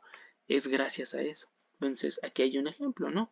Lo de la inteligencia tiene una distribución normal y gracias a que tiene una distribución normal el índice o el coeficiente intelectual, podemos nosotros hacer cortes, ubicar a la gente donde está, saber si hay gente que tiene capacidades cognitivas respecto a su inteligencia muy potenciadas y quienes no, y cómo apoyarlos, si son diferentes, si no. Si la naturaleza no se comportara de esta manera, sería más complicado. Ahora sí, nos vamos al nivel de significancia, que es el nivel de probabilidad de equivocarse y que se fija de manera a priori el investigador, es decir, lo asumimos antes. Una vez que entendimos qué es la distribución normal y cómo pues hay cierta cantidad de datos que están distribuidas aquí a los lados, ¿no? Y hacia allá las colitas de esta distribución que se alejan más del valor promedio, el nivel de significancia es la probabilidad de equivocarme, de decir que el dato o la muestra que yo obtuve, el promedio que yo obtuve, está aquí o aquí y no es verdad. Porque esto es probabilidad. Hay un porcentaje de fracaso, acuérdense. Entonces, ¿cómo se aplica? Para las pruebas de hipótesis, que es lo que veíamos hace unos momentos, se debe evaluar si es alta o baja la probabilidad de que la media de la muestra esté cerca de la media de la distribución muestral. Esta distribución muestral, acuérdense que es hipotética, ¿no? Dado que se conoce y se entiende que si yo, investigador, muestrara 50.000 veces el mismo fenómeno, yo obtendría esta distribución, se asume entonces, yo quiero saber, obviamente no voy a sacar las 50.000 muestras, solo voy a sacar una, si yo quiero saber de mi muestra la que sí saqué, ¿dónde se ubicaría en esta distribución? Es una probabilidad alta o baja de que mi media, esta rayita verde que está afuera, esté cerca de la media de la distribución muestral, o qué tal si está afuera, qué tal si está aquí en la colita o aquí en medio. Bueno, hay que evaluarlo. Si es baja, se va a dudar de generalizar a la población. O sea, si mi promedio, no, si la probabilidad de que mi media o mi muestra que yo saqué es baja, de que se encuentre cerca de la media, pues no puedo generalizar. Si es alta, es decir, si esta se encuentra cerca, ¿no? Cerca del promedio de la población de mi distribución muestral, entonces sí puedo hacer generalizaciones porque está aquí. Es aquí donde entra el nivel de significancia o el nivel alfa también, el cual es un nivel de probabilidad de equivocarse y se fija, como decía antes de probar la hipótesis. Los valores más comunes para alfa o nivel de significancia, que son sinónimos en este contexto, son 0.05 o en porcentaje 5% y 0.01 o 1% de probabilidad de que yo me equivoque. Yo lo asumo como investigador, ¿no? Entonces, me permito, por así decirlo, equivocarme un 5% o me permito equivocarme un 1%. Ahora, aplicando el concepto de probabilidad a la distribución muestral, el área, toda el área total de mi distribución sería 1, porque la probabilidad con ese que va de 0 a 1. Cualquier área comprendida entre dos puntos de la distribución corresponderá a la probabilidad de la distribución. Es decir, que si toda el área es 1%, 1, entonces una zona, perdón, 1 o 100% en porcentaje, una zona pequeñita aquí va a corresponder a ese pedazo del 1. No sé, 0.5 por ejemplo, o 0.1, un pedazo muy pequeñito. ¿Ok? Ahora, en el caso de alfa de 0.05, el nivel de significancia de 0.05 implica que el investigador o nosotros tenemos 95% de seguridad para generalizar nuestros resultados sin equivocarnos y solo el 5% en contra, lo que les decía aquí. Yo asumo que tengo 5% de probabilidad de equivocarme y si el 1 es el 100%, entonces yo estoy confiado un 95% de lo que estoy observando y de que puedo generalizar esos resultados. En términos de probabilidad, acuérdense que va de 0 a 1, entonces estoy asumiendo un 0.95 de probabilidad, que en porcentaje 95, y 0.05 respectivamente. Ambos, 0.95 más 0.05 suman 1, ¿ok? Entonces, este es el nivel más común en las ciencias sociales como psicología. También está otro que es el nivel de significancia 0.01. Aquí lo que estamos poniendo en juego es que tenemos o asumimos un 99% a favor y 1% en contra. En términos de probabilidad, 0.99 y 0.01, que en suma o sumando estos valores nos da otra vez 1, para generalizar sin temor. Esto es muy utilizado cuando las generalizaciones implican riesgos vitales para las personas. Pruebas de vacunas, medicamentos, armas de aviones, bla, bla, bla. Y pues en ciencias como química, biología, física son más comunes. En neurociencias pues se puede también llegar a eso, depende de lo que estemos estudiando. Ahora veamos esta parte, ¿no? ¿Cómo ya lo vamos a aplicar? Entonces, para el nivel de significancia, y la prueba de hipótesis es cuando se unen las dos cosas, incluso tres, la distribución. ¿Cómo lo vamos a visualizar? Entonces, acuérdense, yo tengo una distribución normal y yo sé que en medio, respecto a sus desviaciones estándar, si estoy hablando de una distribución de datos, o si estoy hablando de una distribución muestral, pues su error estándar, pues se van alejando los datos que son más raros, ¿no? Que están más alejados de esta media. Entonces, mis regiones críticas que ven aquí son alfa, mis puntos de corte podrían ser 0.05, por ejemplo. Entonces, de 0.05, valores más pequeños hacia la izquierda y hacia la derecha, se saldrían del 95% de confianza que tengo que caigan aquí. O, que es lo mismo que en mi distribución, que el 95% del área, si estamos hablando. Acuérdense que toda el área en total es 1 o 100%. Entonces, si yo le quito respectivamente el 2.5% del área, que sería mi 0.05 dividido entre 2 porque son dos colitas, pues entonces si yo quisiera probar que mi valor está dentro de esta distribución, pues lo mejor sería que ese valor cayera dentro de esta área. Pero, si yo quiero probar que el valor que yo obtuve es diferente a esta distribución, pues lo que yo estoy buscando es que ese valor caiga en valores menores que mi alfa. Valores menores a, por ejemplo, 0.05. ¿Okay? Entonces, aquí dice, la probabilidad máxima de rechazar la hipótesis nula cuando es verdadera. Es el error tipo 1 que veremos a continuación. Alfa igual a 0.05. Si el test estadístico cae en la región roja, entonces rechazamos la hipótesis nula. Acuérdense que la hipótesis nula es la negación. Este en el contexto cuando yo quiero decir que mi valor, mi promedio, mi muestra de un grupo es diferente a esta distribución. Si cae dentro de esta distribución, si cae en el área gris, entonces no puedo rechazar la hipótesis nula.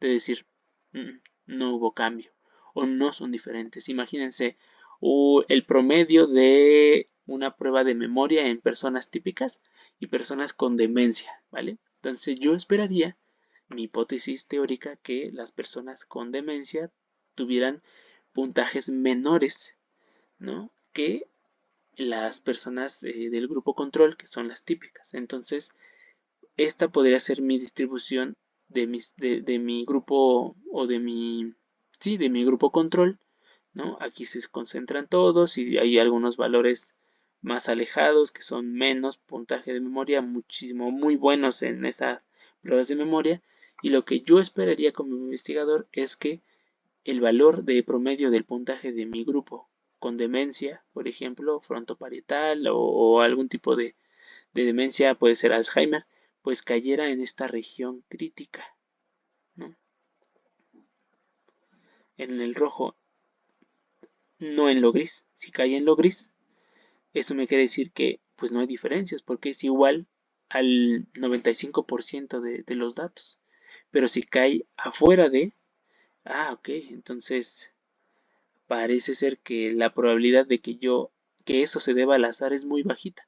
Va a ser una probabilidad de 0.05% de que eso sea erróneo, y puedo yo concluir que sí son diferentes significativamente. Ahorita lo vamos a ver con un ejemplo. Entonces acuérdense que tenemos dos niveles de significancia.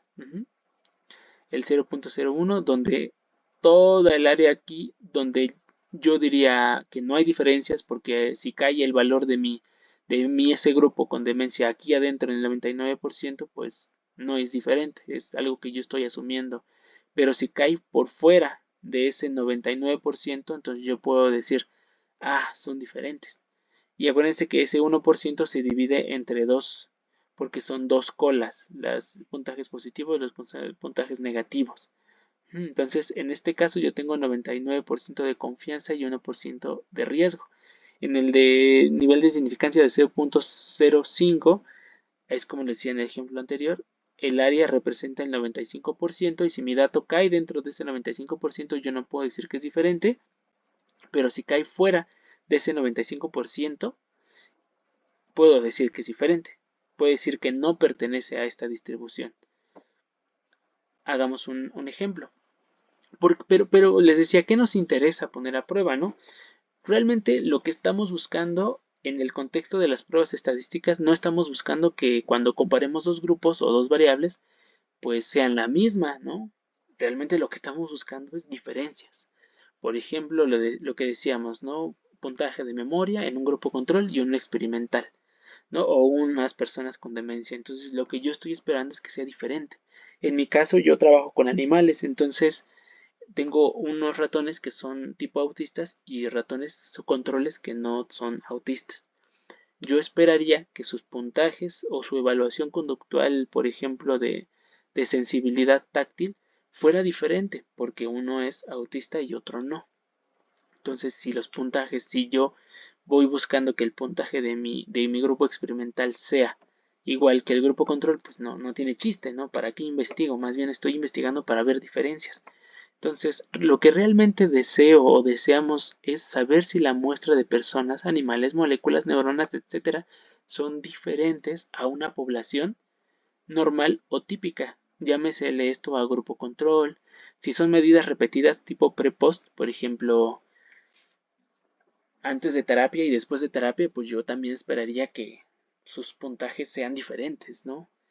Entonces, en realidad lo que hacen las pruebas estadísticas son comparar dos distribuciones hipotéticas a partir de las muestras y estimar qué tan alejadas están las muestras entre sí para decir que son diferentes y no son las mismas. Eso es lo que van a hacer las pruebas estadísticas en general. Van a probar qué tan separadas están las muestras de mi grupo control de mi grupo experimental, tomando en cuenta que se distribuyen así gracias a la distribución muestral, y a partir de establecer esos niveles de significancia yo puedo estimar son diferentes significativamente o no. Entonces, si la distribución de la derecha esta es la de mi grupo control, entonces yo esperaría que la media de mi grupo experimental estuviera fuera, ¿no?, de esa distribución. Yo esperaría que esa media, ese promedio de mi grupo, no perteneciera a mi grupo control, porque si le pertenece o está dentro de esos valores del grupo control, entonces no es diferente, solamente pues tiene valores diferentes, pero está dentro de ese porcentaje. Ahora fíjense, esta área gris, que puede ser acuérdense, el 95% o el 99%, es el área del no rechazo de la hipótesis nula. Si mi valor de media, ¿no?, cuando yo comparo con mi estadístico, bla, bla, bla, sale que en realidad está aquí adentro, es decir, que es mayor a 0.5 o mayor a 0.01 según yo lo hubiera establecido desde antes, entonces no puedo decir que son diferentes, entonces no puedo rechazar la hipótesis nula. Acuérdense que la hipótesis nula es la que niega ese cambio que yo quiero, ¿no? Es la pesimista. Pero, si mi valor de P, al calcular y hacer los estadísticos y obtener mi valor de P, que es el alfa, está fuera o es más pequeñito que lo que yo dije, si es 0.5, pues si es más pequeñito, y si establecí desde el principio un valor alfa de 0.01 que sea más pequeñito como 0.00001, entonces estaría cayendo en las colitas o en estos valores que son más pequeñitos, y esas son el área en rojo, el área de rechazo de la hipótesis nula. Es cuando yo digo rechazamos la hipótesis nula que niega un efecto, que niega la diferencia en favor de la hipótesis alterna, que la alterna es la que afirma el cambio, afirma la diferencia, es lo que sí deseamos encontrar, lo que sí deseamos, lo que esperamos. Entonces, ejemplo. Hipótesis de investigación o la hipótesis teórica es la exposición a ácido valproico reduce la conducta social en ratones. Mis hipótesis estadísticas es H0, no hay diferencia en la conducta social entre ratones BPA y los ratones controles. H0, ¿dónde está el área de no rechazo? Toda esta. Si mis promedios son iguales o muy parecidos dentro de esta área, que si yo fijé mi nivel de significancia de 0.5, si estos dos promedios están dentro de este 95% de distribución, entonces pues no puedo decir que son diferentes, por lo tanto no puedo rechazar esta afirmación y pues al final se concluye que no hay diferencias. Pero la hipótesis alterna, la conducta social es menor en ratones BPA que en controles. Entonces lo que yo esperaría encontrar es que el promedio, ¿no?, o la media de mi grupo BPA sea menor que la del control, y aparte que esté en esta región, en regiones menores a 0.05, ¿no? Que a la hora de hacer el estadístico me arroje un valor de P, de probabilidad de 0.03, por ejemplo. Entonces en ese momento yo puedo rechazar la hipótesis nula porque mi valor no se encuentra aquí, se encuentra en estas regiones de las colitas, donde yo previamente establecí qué tanto permiso me iba a dar para fallar, 5% o 1%, y entonces concluyo que sí hay diferencias. Pero todo es probabilidad. No es nada seguro en esto, así con certeza, sino que nos podemos equivocar. Por eso existen los tipos de errores al probar una hipótesis, que son los tipo 1 y tipo 2. Nunca estaremos completamente seguros de nuestra estimación. Es solo una estimación. Trabajamos con altos niveles de confianza o seguridad, pero aunque el riesgo es mínimo, podría cometerse un error. Porque si se dan cuenta, el riesgo que estamos asumiendo pues es muy bajo. Nos aseguramos de que de no ser tan laxos. Estamos poniendo, por ejemplo, me doy permiso de equivocar un 5%, y eso significa que estoy confiado un 95%. O sea, ya es estricto, ¿no? O sea, a ver, solo tienes permiso de fallar 5%. Pues ya es estricto. Y si me pongo un 1% de fracasar o de fallar, es todavía más estricto. O sea, sí somos estrictos. Y aún así con esa forma, ¿no?, tan estricta de establecer la estadística para probar las hipótesis, aún así podemos equivocarnos. Bueno, cuando nosotros hacemos pruebas de hipótesis, los resultados que podemos tener son 4. Primero mencionaré los correctos, que en su imagen al lado derecho están en azul. Es decir, rechazar una hipótesis falsa es una decisión correcta. ¿Por qué? Tenemos aquí este cuadrito que dice resultados de la prueba, ¿okay?, versus la realidad. Esto es lo que realmente pasa y esto es lo que me dice el estadístico. Entonces me dice aquí que la hipótesis nula es falsa. Es decir, que la hipótesis nula, acuérdense que es la que niega, por ejemplo, no son diferentes estos dos grupos, es falsa. Eso quiere decir que sí son diferentes, ¿no? Entonces, si el estadístico de prueba me dice tienes que rechazar la hipótesis nula, y en la realidad la hipótesis nula sí era falsa, es decir, sí hay efecto, entonces rechazarla es una decisión correcta a favor de la hipótesis alterna. El segundo resultado es no rechazar una hipótesis verdadera. También es una decisión correcta, que es lo que está aquí en azul. Ahora, si en la realidad la hipótesis nula es verdadera, es decir, que es verdad que no son diferentes dos grupos, es verdad, y el estadístico o los resultados de la prueba me dicen no rechaces la hipótesis nula, sino manténla ahí porque pues no hay cambios, no hay nada. Entonces hay una correspondencia y yo no la rechazo. Esa fue una decisión correcta. Porque no había efecto y yo con el estadístico vi que no hay efecto. Eso es lo correcto. Ahora el peligro viene cuando tenemos el error tipo 1 o también se le llama error alfa, y el error tipo 2 o también se le llama error beta. El error alfa es rechazar una hipótesis que era verdadera. Aquí. Entonces, en la realidad,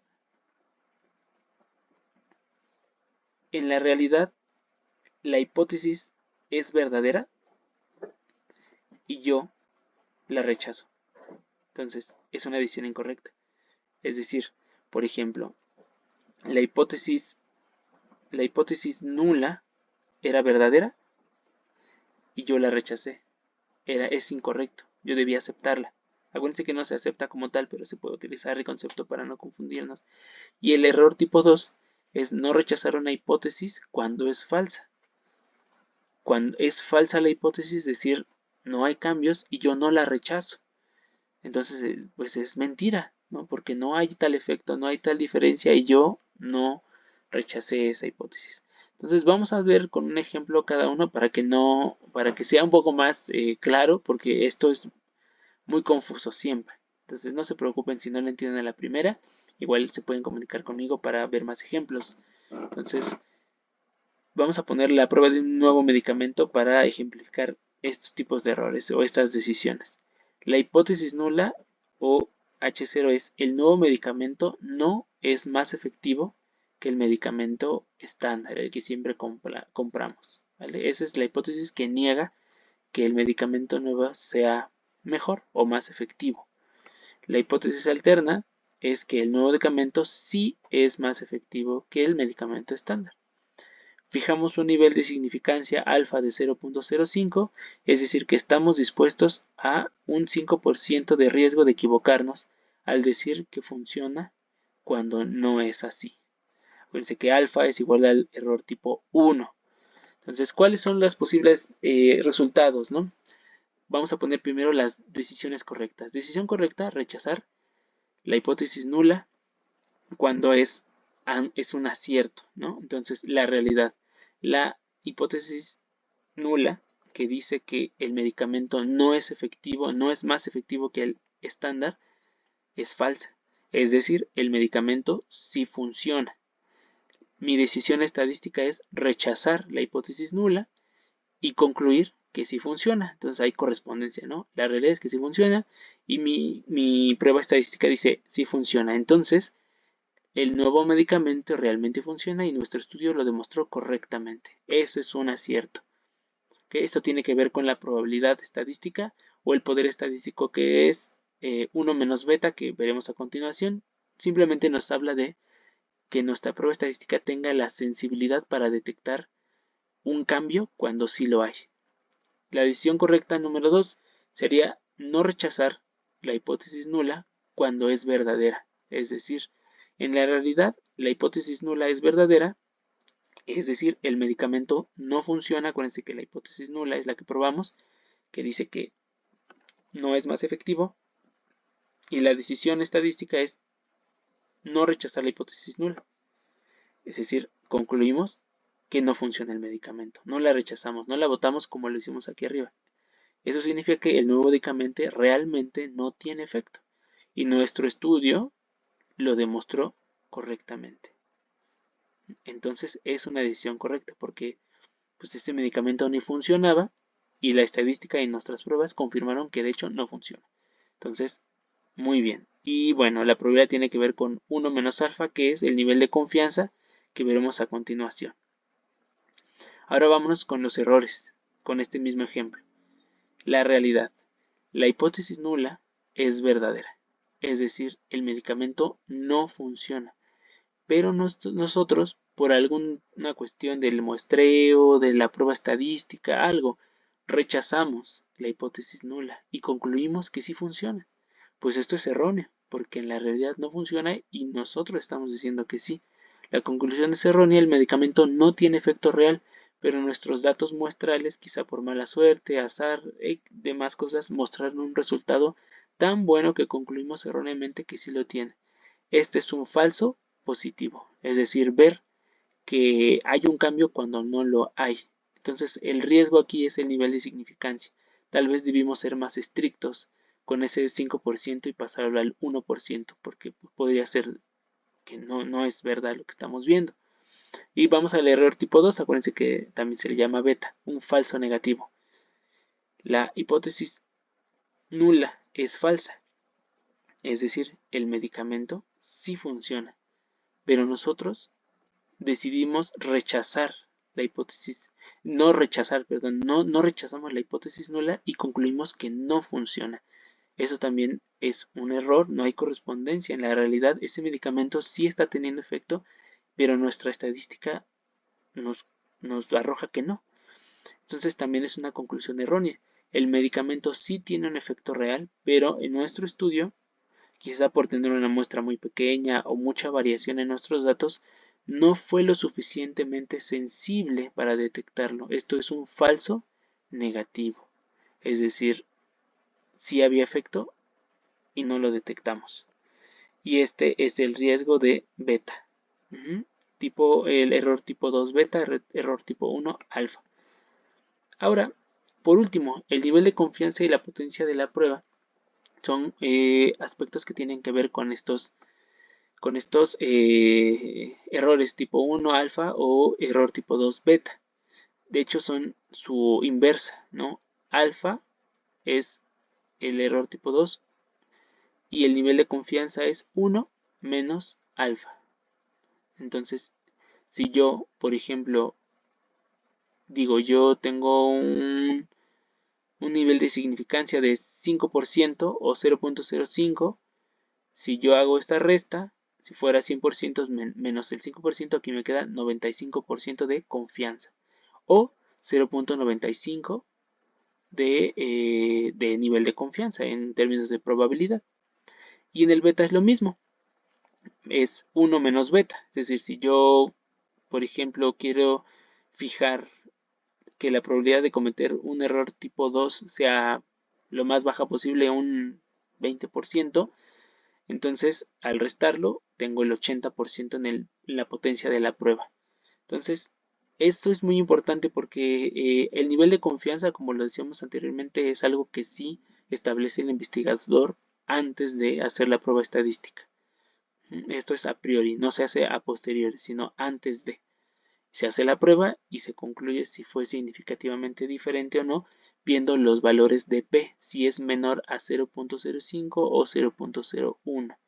Pero beta o la potencia de la prueba, no lo puedo establecer yo antes. Esto tiene que ver con aspectos metodológicos de mi diseño de investigación, que mi instrumento sea lo suficientemente sensible para medir lo que yo quiero medir, que pues no cometa ese riesgo de que sí hubo un efecto, pero mi instrumento, mi estadística no tuvo la suficiente potencia como para detectar ese efecto. Entonces, estos dos siempre van a estar como en tensión, porque si yo reduzco la probabilidad de cometer el error tipo 1, aumenta la probabilidad de cometer el tipo 2. Si yo reduzco la probabilidad de cometer el error tipo 2 o beta, va a aumentar la probabilidad de cometer el error tipo 1 o alfa. Entonces, la sugerencia siempre es sí ser estrictos con creo que apegándonos a los estándares, ¿no? De 0.05 y 0.01 y hacer un buen muestreo, una buena cantidad de sujetos experimentales, de personas que podamos entrevistar para reducir el error tipo beta y cuidar que nuestro diseño experimental y nuestros instrumentos sí sean sensibles. Entonces aquí nada más les mostraba más de lo mismo, que cuando fijamos un nivel de significancia, por ejemplo de 0.05 o del 5%, pues automáticamente a la hora de hacer esta operación, el nivel de confianza pues, es ya sea 95% o 99%. Es importante reconocer que asumimos esto, que tiene que ver con nuestras distribuciones, ¿vale? Aquí, 95% de los datos, el 2.5 y 2.5, que son el 5% a cada lado si estamos asumiendo un nivel de significancia de 0.5. Si estamos asumiendo un nivel de significancia de 0.01, pues entonces la zona gris sería el 99% y 0.05 y 0.05% a cada lado, que en su total suman el 1%, ¿vale? Entonces, de eso se trata todo esto del nivel de confianza, de la potencia de la prueba, el nivel de significancia alfa y el dichoso valor P que nos aparece en la estadística. Entonces, a la siguiente vez que ustedes o en la siguiente unidad que hagamos ya la estadística con los softwares especializados y veamos ese nivel, yo deseo que pues puedan comprender y extrapolar estos conocimientos de qué significa esa P, ¿no? Que caiga esa P, dónde está cayendo. Si cae, si es menor que ese nivel de alfa que yo puse, entonces por eso es significativo, porque no está dentro de esta distribución. Si es mayor, entonces está dentro y entonces no puedo concluir que es diferente un grupo del otro o que la intervención funcionó o que la terapia pre y post tuvo un efecto. Pero eso es lo que está detrás de todo esto y pues como pueden ver es bastante sólido la parte estadística matemática que está detrás de la distribución normal. Entonces, por eso es que hasta la fecha se sigue haciendo estadística así, funciona y va a seguir funcionando. Y por supuesto hay modelos más complejos como los probabilísticos, en cuestión de la teoría de la probabilidad y otras cosas más complejas que también son muy útiles, pero eso rebasa esta clase, ¿vale? Entonces espero que haya quedado claro y nos estamos viendo en nuestras asesorías y si no, estoy atento al correo para